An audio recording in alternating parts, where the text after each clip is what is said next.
नमस्कार. निरामय जीवन या विशेष कार्यक्रमामध्ये मी शर्वरी जमिनीस तुमच्या सगळ्यांचं मनापासून स्वागत करते. ह्या कार्यक्रमात आपण स्वयंपूर्ण उपचार पद्धतीविषयी जाणून घेतोय, ज्याद्वारे विना स्पर्श किंवा विना औषध कुठलाही आजार बरा केला जाऊ शकतो. तुम्ही म्हणाल की हे असं शक्य कसं आहे? तर हा कुठलाही चमत्कार किंवा अंधश्रद्धा नसून नैसर्गिक ऊर्जेच्या तत्वावर हे उपचार केले जातात. आणि या उपचार पद्धतीचे प्रणेते डॉक्टर योगेश चांदोरकर आणि डॉक्टर अमृता चांदोरकर आज आपल्यामध्ये उपस्थित आहेत. नमस्कार डॉक्टर, तुमच्या दोघांचंही या कार्यक्रमामध्ये स्वागत. डॉक्टर, मागच्या भागामध्ये आपण मानसिक आजाराविषयी जाणून घेत होतो, तर त्याचविषयी मला अजून त्या अनुभव असतील काही तर त्याविषयी ऐकायचं आहे. अनुभव तर ऐकूच आपण. फक्त आता जेव्हा मानसिक आजार म्हणतो तर ते अगदी ताणतणावापासून ते स्किझोफ्रेनियापर्यंत, म्हणजे ताणतणाव असेल, त्याच्यानंतर चिडचिड असेल. व्यक्ती पूर्वी तिचं वागणं वेगळं होतं आणि आता ती छोट्या छोट्या गोष्टींना चिडचिड करते. तर पुन्हा हा मानसिक त्रासाच्या अंडरात जाणारी गोष्ट आहे की छोट्या छोट्या गोष्टींवरती माणसाची चिडचिड होती आहे. काही काही वेळेला त्यांचा पारा खूपच चढतो. तर याचा अर्थ कुठेतरी बॅक ऑफ द माइंड काहीतरी सुरू आहे जे तुम्हाला डिस्टर्ब करतं आहे.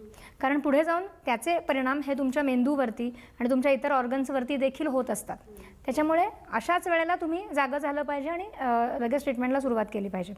त्याचबरोबर फोबियाज असतात, वेगवेगळे फोबियाज असतात. भीती असते, लिफ्टची भीती असते काही जणांना. दरवाजा बंद झाला की किंवा ते बंद दाराची जी लिफ्ट असते त्यात काही लोक जाऊ नाही शकत, कारण त्यांना सफोकेशन होतं, त्यांना श्वास अडकल्यासारखं वाटतं आणि खूप भीती वाटते. ते कितीही मजले चढतात पण ते लिफ्टमध्ये जात नाहीत. काही जणांना गर्दीची भीती असते, गर्दीत गेल्यानंतर त्यांना गुदमरल्यासारखं होतं, त्यांचा श्वास त्यांना जोराने घ्यावा लागतो आणि त्यांना प्रचंड भीती वाटते. काही जणांना एकटं राहण्याची भीती असते, ते एकटे नाही राहू शकत कुठेही. अशा पद्धतीचे वेगवेगळ्या गोष्टींचे फोबियाज असतात. पुन्हा फोबियाज म्हणजे देखील हा मनोविकारच झाला आणि स्वयंपूर्ण उपचारांच्या माध्यमातून आपण फोबियाज पण घालवू शकतो. कुठलीही भीती. आता त्याची कारणं काही वेळेला वेगळी असतात, कुठेतरी मागे भूतकाळामध्ये त्याची कारणं सापडतात. त्याचबरोबर लहान मुलांमध्ये पण हल्ली अशा गोष्टी दिसतात की ती एकलकोंडी असतात किंवा काही वेळेला मिसळत नाहीत कोण. अगदी छोटी मुलं पण की ती मिसळत नाहीत, ती खेळत नाहीत, ती एकटी एकटी राहतात किंवा गोष्टी येत असतात पण ती कुणासमोर ते व्यक्त करत नाहीत. किंवा काही वेळेला उच्चार स्पष्ट नसतात, म्हणजे बोबडं बोलणं वगैरे जे असतं ते पुन्हा एकदा काही प्रमाणामध्ये मनाचा कमकुवतपणा दाखवतं. काही मुलं ही हायपर असतात किंवा आक्रस्ताळी असतात. पुन्हा हे मनाशीच रिलेटेड आलं आणि ह्याची काही वेळेला कारणं ही ती जेव्हा पोटात असतो, गर्भधारणा झाल्यानंतर त्या आईचे विचार किंवा घरातलं वातावरण हे देखील त्याला कारणीभूत असू शकतं, त्यांचं मन तसं बनण्यासाठी. त्याच्यामुळे आपल्याला जे काम करायचं असतं ते अगदी तिथपर्यंत इतक्या मागे जाऊन देखील करता येतं. तर ह्या सगळ्या गोष्टी ह्या मानसिक ह्याच्यामध्ये येतात. OCD सारखे प्रॉब्लेम्स आहेत. OCDमध्ये काय होतं की एखाद्या गोष्टीची वारंवारिता, मग तुम्ही हात धुत असाल तर तुम्ही हातच धुत राहता आणि तुम्हाला ते स्वच्छ झाल्यासारखं वाटतच नाही. तुम्ही रस्त्यावरनं जात असताना तुम्ही कुठे केर बघितला किंवा अगदी घरातही कुणी येऊन गेलं की असं वाटतं की नाही हे सगळं घाण झालं, मग ते सगळं स्वच्छ करावं असं वाटतं. कुणाशी हस्तांदोलन वगैरे ह्या गोष्टी तर खूपच दूरच्या. बाहेर गेल्यानंतर पण रस्त्यावरती कुठे कचराकुंडी आहे किंवा काय आहे तर या व्यक्तींना असं वाटायला लागतं की तो केर माझ्याच अंगाला लागला आणि कधी एकदा मी घरी जाते आणि आंघोळ करते. टॉयलेटला जाऊन आल्यानंतर ते पुन्हा आंघोळ करतात, मग कितीही वेळा आणि कुठल्याही वेळेला गेले तरी. म्हणजे प्रत्येक गोष्टीची घाण वाटणं किंवा जरी कुठेतरी काहीतरी असलं, एखादा कोणी भिकारी पाहिला, कोणी वेडी व्यक्ती पाहिली आणि ती अत्यंत मळलेली आहे तर ती असते कुठेतरी लांब, पण ह्यांना असं वाटायला लागतं की बापरे आपल्यापर्यंत ते आलं आहे आणि आता आधी आपण स्वच्छ झालं पाहिजे. त्या रस्त्याने ते जातही नाहीत आणि म्हणून ते बाहेरही पडत नाहीत आणि मग पुढे ह्या गोष्टी अजून विकोपाला जातात. अशा पद्धतीचे प्रॉब्लेम असतात. स्किझोफ्रेनियासारख्या गोष्टी आहेत की ज्याच्यामध्ये स्किझोफ्रेनियाचे तर आत्तापर्यंत मॅक्सिमम पेशंट हे तरुण मुलं आम्ही केलेली आहेत. मुलींचं प्रमाण तुलनेत कमी आहे, मुलांचं प्रमाण जास्त आहे. आणि अगदी बोर्डात आलेली मुलं, इंजिनिअरिंगला रँकमध्ये असणारी मुलं, अशा पद्धतीच्या अनेक केसेस आपण केल्या की ज्या स्किझोफ्रेनियाकडे वळलेल्या आहेत. डिप्रेशन यायला लागतं आणि ही मुलं इतकी आक्रस्ताळी पण होतात काही वेळेला की आईवडिलांना मारू पण शकतात, एकटी पडत जातात आणि स्वतःच्या विश्वात असतात, त्यांना काहीही करावंसं वाटत नाही, पूर्णपणे त्यांचं सगळं हे डिस्टर्ब होऊन जातं. अशा मुलांची ट्रीटमेंट ही त्यांच्या आईवडिलांच्या थ्रू करावी लागते. म्हणजे मानसिक आजारामध्ये काही वेळेला ते यायला तयार होत नाहीत आणि मग त्यावेळेला आपल्याला त्यांच्या नातेवाईकांच्या थ्रू त्यांची ट्रीटमेंट करावी लागते. कारण आपण जसं म्हणतो की ऊर्जेत काम करतो आपण, त्याच्यामुळे लिंक ती जी कोणी रुग्ण आहे ती त्या व्यक्तीशी कनेक्ट असलेले त्याचे नातेवाईक, त्यांच्या थ्रू आपण त्यांना ट्रीटमेंट देऊ शकतो आणि त्याच्यातनं आपण त्यांना बाहेर काढू शकतो, काढलेलं आहे. आत्महत्या वगैरे तसे विचार येणं इथपर्यंत तर आपण बोललेलोच आहोत. तर अशा सगळ्या गोष्टींना आपण ट्रीट करतो ह्या ऊर्जेच्या माध्यमातून. ऊर्जेच्या माध्यमातून ट्रीट करताना आपल्याला मुख्यत्वे जे बघावं लागतं ते सप्तचक्र बघतो आपण आणि ही 5 तत्त्व बघतो. ह्या 5 तत्वांमधला जो काही इम्बॅलन्स आहे तो जसा जसा कमी व्हायला लागतो तसं तसं हे व्हायला लागतं.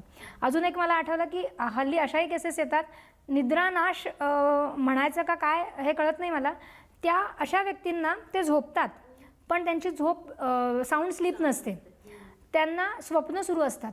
म्हणजे एक स्वप्न संपतं दुसरं सुरू होतं, एक दुसरं संपतं तिसरं सुरू होतं, रात्रभर ती चेन सुरू असते. त्या साखळी स्वप्नांमध्ये ते गुंतलेले असतात आणि त्याच्यामुळे जेव्हा ते उठतात त्यांना अजिबात फ्रेश वाटत नाही, काहीतरी बॅक ऑफ द माइंड चालू राहतं आणि काही काही वेळेला ती जरी आठवली तरी ते असंबद्ध असतं सगळं, त्याचा कशाशी काही संबंध नसतो.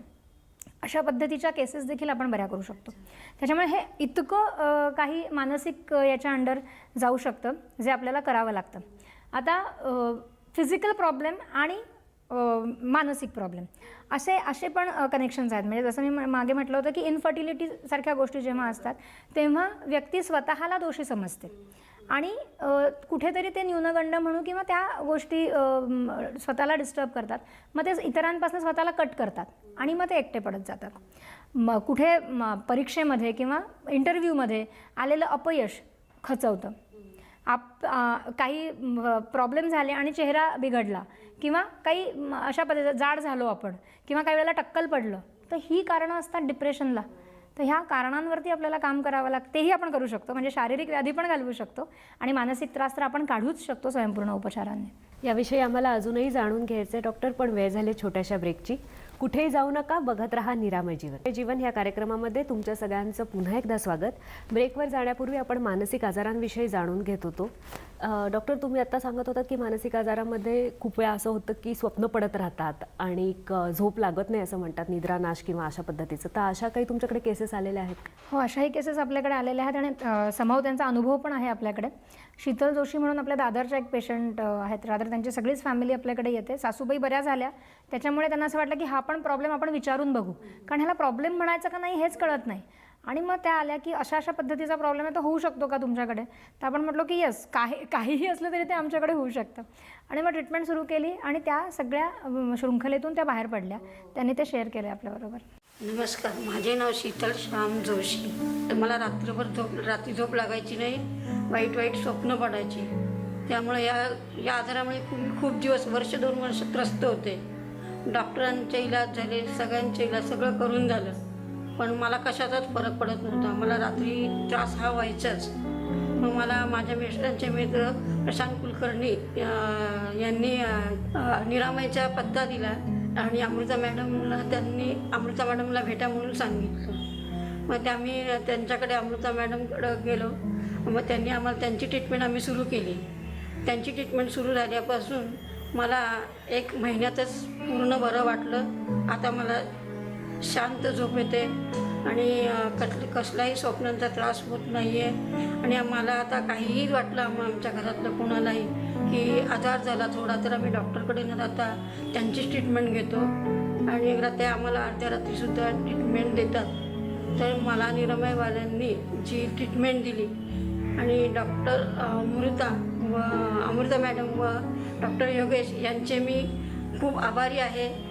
डॉक्टर, आत्ताच आपण शीतल जोशी यांचा अनुभव ऐकला, तर काय सांगाल तुम्ही, असा निद्रानाश कशामुळे होऊ शकतो? आता बऱ्याचदा त्याचं कारण अतिविचार हे असतं आणि आपण वावरत असताना आजूबाजूला अनेक गोष्टी घडत असतात. आपण टी व्हीवर अनेक काही गोष्टी बघत असतो, पेपरमध्ये वाचत असतो, आजूबाजूला कुणी काय आपल्याला सांगत असतं आणि बॅक ऑफ द माइंड जर ते तुम्ही स्टोअर करत गेलात तर ते कुठेतरी तुम्ही ज्यावेळेला शांत होता त्यावेळेला त्याचं एक चित्रीकरण म्हणू आपण, ते तुमच्यासमोर येत राहतं आणि ते तुम्हाला दिसत राहतं. कारण तुमचं मन त्यावेळेला शांत होऊच शकत नाही. आणि त्याच्यामुळे जेव्हा तुम्ही उठता तेव्हा तुमची झोप झालेली नसते शांत. त्याच्यामुळे पुढे जाऊन तुम्हाला ॲसिडिटीसारखे पचनाचे त्रास होतात, मग दुखणी खुपणी सुरू होतात, तुमची चिडचिड व्हायला लागते. जर तुम्ही बघाल तर आपली जर झोप शांत झाली नाही तर आपल्याला शांत आणि स्वस्थ वाटत नाही आणि मग ती चिडचिड व्हायला लागते आणि मग एक प्रॉब्लेम्स वाढत जातात. आता ह्या सगळ्याचं मूळ कुठे? तर ह्या सगळ्याचं मूळ आहे की झोप शांत होत नाही. तर जे आपण म्हणतो की स्वयंपूर्ण उपचार काय करतं, तर मुळापर्यंत जाण्याचा प्रयत्न करतं.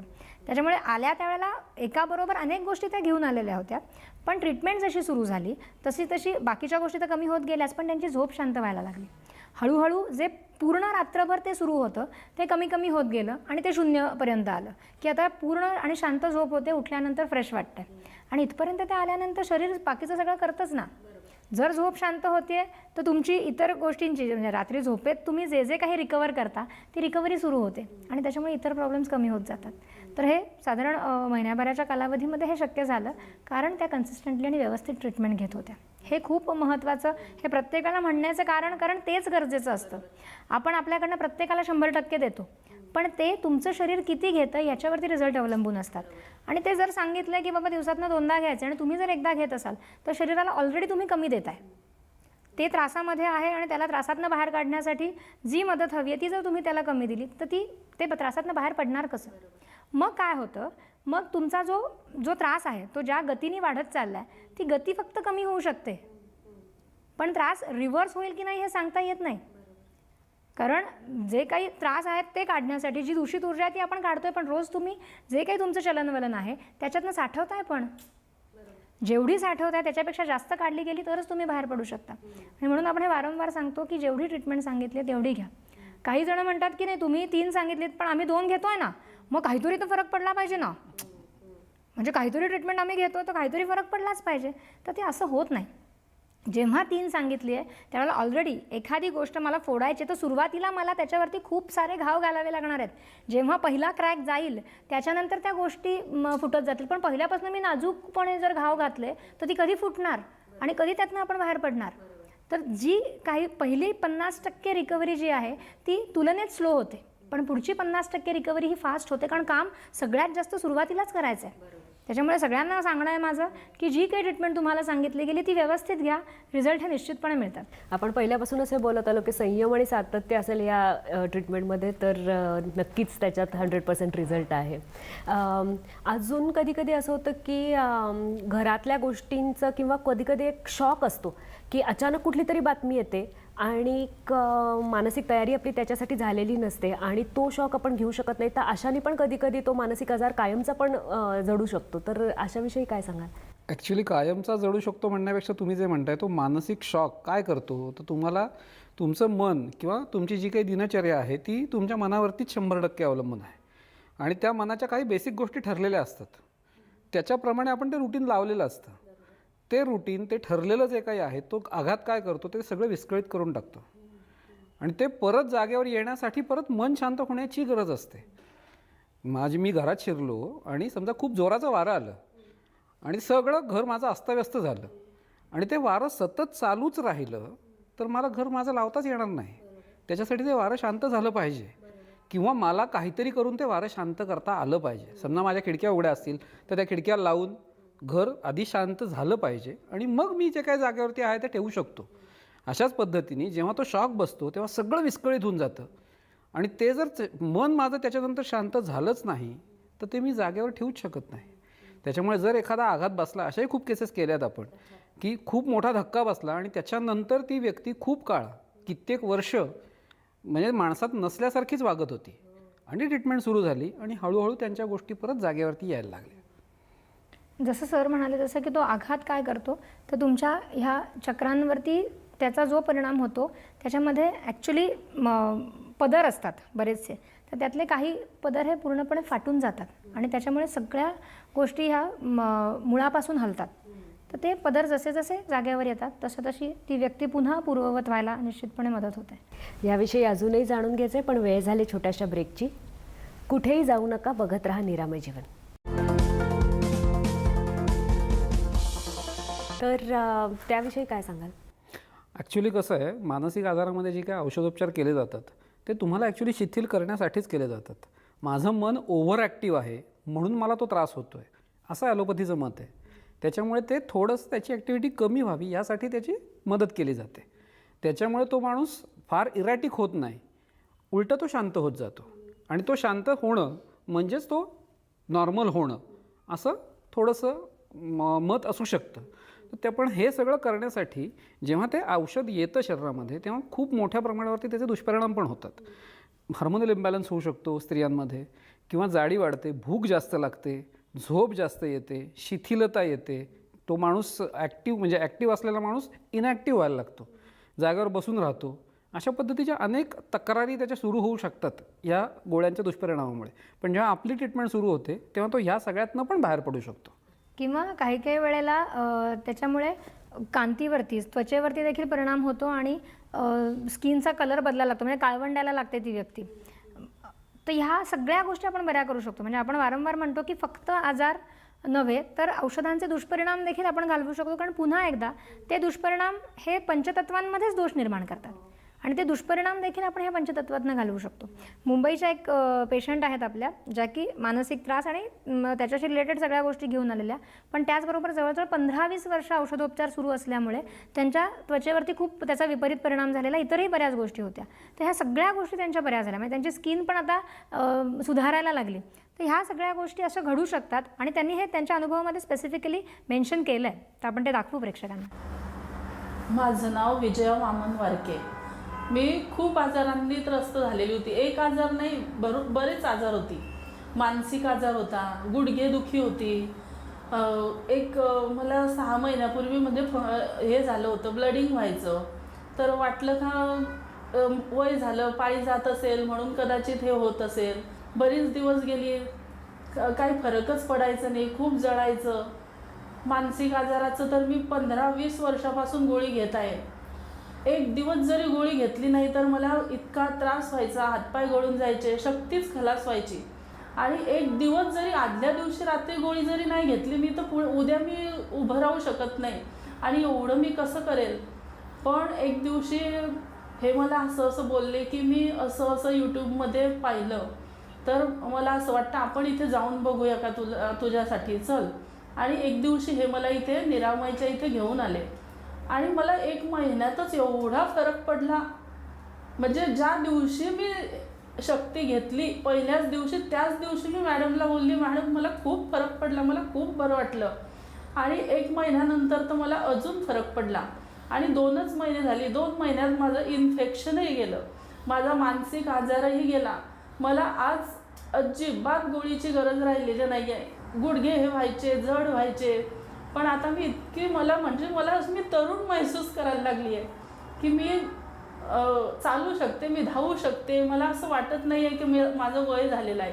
नाही तर मी हे केलेलं होतं का माझं आता वय झालं म्हणून दुखतं, पण नाही, गुडघेदुखीसुद्धा बंद झाली आणि चेहरासुद्धा काळवंडला होता. कदाचित मला वाटतं 15-20 वर्षापासून गोळ्या घेते, त्याच्यामुळे माझा चेहरा खूप काळवंडला होता. तो चेहराही आता सांगतात फरक पडला आहे. निरामयचे मी खूप खूप आभारी आहे, ज्यांनी मला ही शक्ती दिली आणि जी शक्ती मिळाली तिचे खूप खूप आभार मानते मी. लाखो कोटी कोटी प्रणाम करते तिला मी. माझी जिंदगीच बदलून गेली. डॉक्टर, आत्ताचा पण विजयाताईंचा अनुभव ऐकला आणि खरोखर त्यांना भरून आलं होतं शेवटी बोलताना की त्यांना बऱ्या झाल्या, हेच किती त्यांना दिसत होतं की एकदम त्या भावनावश झाल्या होत्या. आणि ते साहजिकच आहे, कारण इतके वर्ष सतत गोळी घेत होत्या, 15-20 वर्ष. आणि हेही बोलल्या त्या की एक दिवस जर गोळी घेतली नाही तर लगेच दुसऱ्या दिवशी त्यांना त्याचा परिणाम जाणवायचा. तर काय सांगाल? पण म्हणजे मन काय करू शकतं? तर ॲक्च्युली मन हे सगळ्याचं कारक आहे. कुठलाही विचार आधी मनात येतो आणि मग शरीराकडनं तो इम्प्लिमेंट केला जातो. त्याच्यामुळे मनामध्ये जो विचार येईल तोच बदल घडवतो आणि जर तो चुकीचा असेल तर तो चुकीचा बदल घडवतो. शरीरातली प्रत्येक पेशी ही ह्याच्यामध्ये जे काही बदल घडतात हे मन हलवू शकतं, ते बदलू शकतं. आणि म्हणून योग्य विचार करा. म्हणजे उपचार तर आपण करतोच आहोत, सगळेजण अनुभव सांगतात, तर उपचार आपण करतोय, जे काही दोष आहेत ते आपण घालवतोय. पण आपल्याला या वाटेला जायचंच नसेल, आपल्याला निरोगीच राहायचं असेल तर आपल्याला सगळ्यात पहिलं काय करायला पाहिजे, तर आपले विचार बदलायला पाहिजेत. आपले विचार जेवढे चांगले असतील तेवढे आपण प्रॉब्लेमपासून दूर राहणार आहोत. म्हणजे जसं त्यांनी सांगितलं की ह्या आजारामुळे एक अशी ते हे झालं की काय होणार, माझं कसं होणार, आणि एकूणच माझ्या कुटुंबाचं, मुलांचं, कारण औषधांमुळे बराच काळ ते निद्रेत असतात हे लोक, आणि त्याच्यामुळे बाकीच्या सगळ्या ॲक्टिव्हिटी काही असेल, स्वयंपाक असेल, इतर गोष्टी असतील, ह्याच्यावरती परिणाम होतो आणि मग पसारा पडून राहतो. मग स्वयंपाक वेळेवर होत नाही, मग डबे सगळ्यांचे वेळेवर जात नाहीत आणि त्याचा त्या स्त्रीला देखील त्रास होतो. ती करू शकत नसते, तिला करायची इच्छा असते पण ती करू शकत नसते आणि मग त्याचा त्रास होतो की मग माझा काय उपयोग आहे आणि त्यातून मग चुकीचे विचार सुरू होतात.